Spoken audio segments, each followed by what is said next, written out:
Hello everyone. RRB ALP और technician के लिए आज का हमारा 19वां सेट है। इसके अलावा ये video RRB NTPC, group D और आरपीएफ सभी के लिए महत्वपूर्ण है।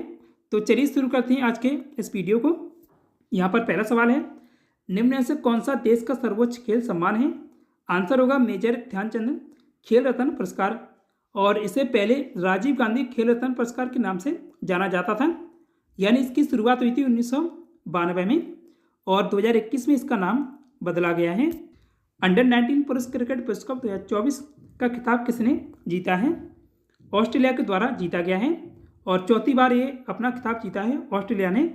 और मेजबान रहा था दक्षिण अफ्रीका। ज्ञानपीठ पुरस्कार की शुरुआत किस वर्ष हुई थी? 1965 में हुई थी इसकी शुरुआत।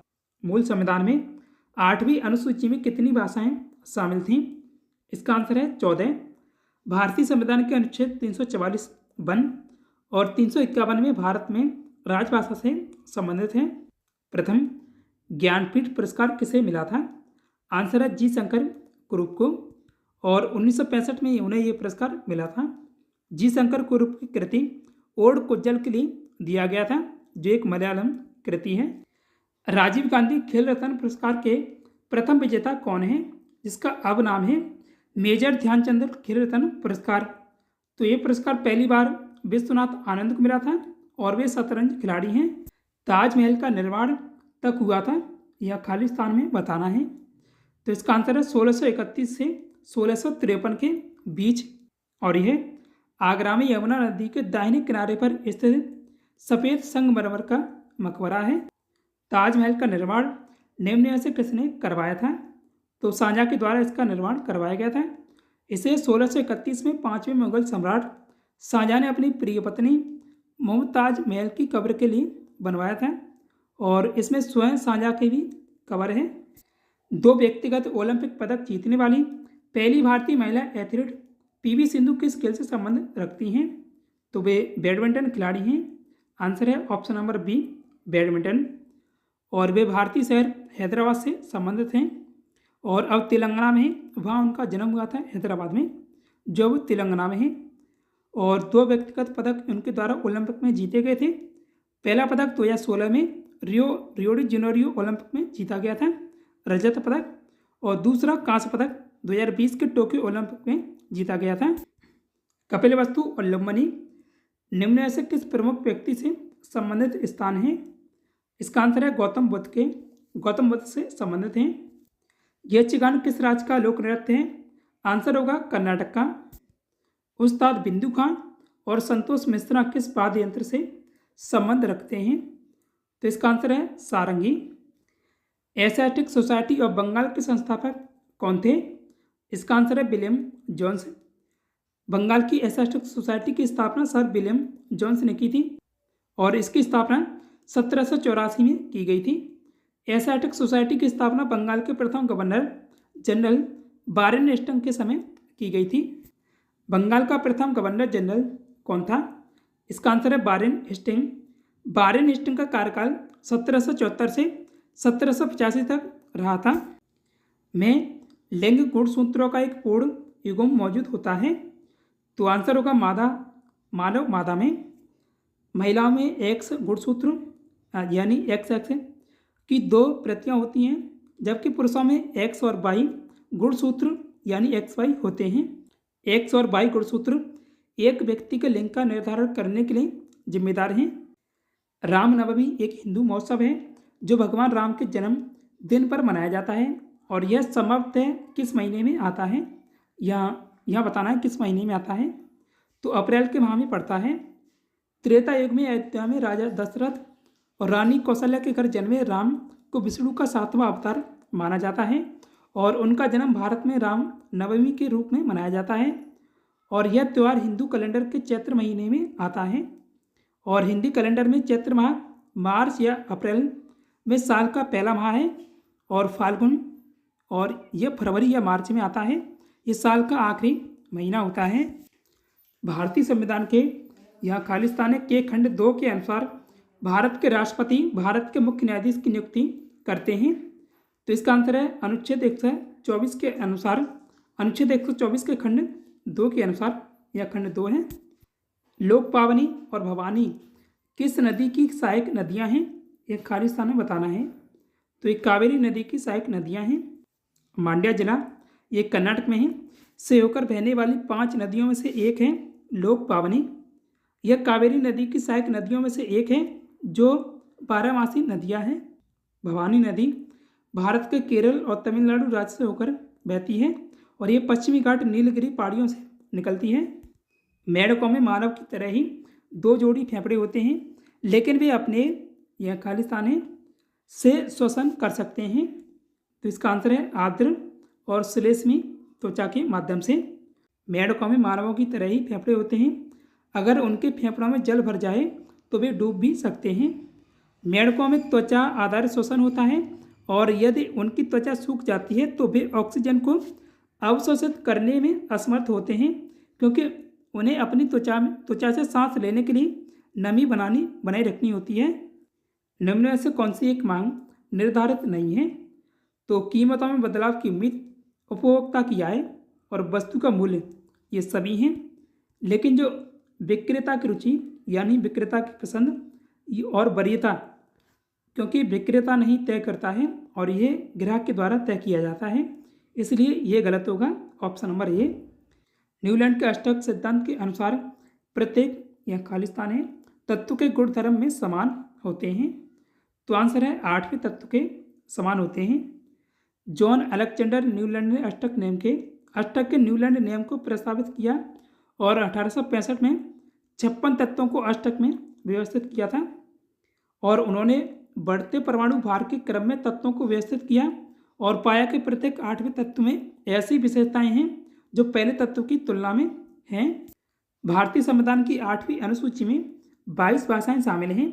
इनमें से अंग्रेजी वर्णमाला क्रम में पहले स्थान पर कौन सी भाषा आती है? ये देखिए, ऐसा सवाल केबीसी में पूछा गया था। तो इसका राइट आंसर है असमिया, और असमिया प्रथम स्थान पर और उर्दू आती है अंतिम स्थान पर अंग्रेजी वर्णमाला के क्रम में। देखिए, यहाँ 22 भाषाओं का क्रम दिया हुआ है, आप यहाँ से इन्हें देख सकते हैं। कस्तूरी मृग या मस्क डियर का प्राकृतिक निवास स्थल कहाँ है? इसका आंसर है ऑप्शन नंबर डी। 2500 मीटर की ऊंचाई से ऊपर उच्च अल्पाइन वातावरण में कस्तूरी मृग छोटे जंगल में रहने वाले स्तनधारी हैं जो हिमालयी राज्यों के मूल निवासी हैं। वे अपनी मजबूत कस्तूरी गंध के लिए जाने जाते हैं और जो उनके जननांगों के पास स्थित ग्रंथियों द्वारा निर्मित होती है, और यह 2500 मीटर की ऊंचाई से ऊपर उच्च अल्पाइन वातावरण में रहते हैं। कस्तूरी मृग अपनी कस्तूरी के लिए अत्यधिक शिकार के कारण एक लुप्तप्राय प्रजाति है जिसका उपयोग इत्र और पारंपरिक चिकित्सा में किया जाता है। वे मायावी और एकांत जानवर हैं और वे मुख्य रूप से रात में सक्रिय होते हैं। निम्न में से किस घटना को कलकत्ता हत्याकांड के रूप में जाना जाता है? इसका आंसर है सीधी कार्रवाई दिवस को। अखिल भारतीय मुस्लिम लीग ने 16 अगस्त 1946 को सीधी या प्रत्यक्ष कार्रवाई दिवस के रूप में नामित किया था और इसके माध्यम से देश भर के मुसलमानों से सभी व्यावसायिक गतिविधियों को रोकने के लिए कहा गया। इसे 1946 कलकत्ता हत्याओं के रूप में भी जाना जाता है।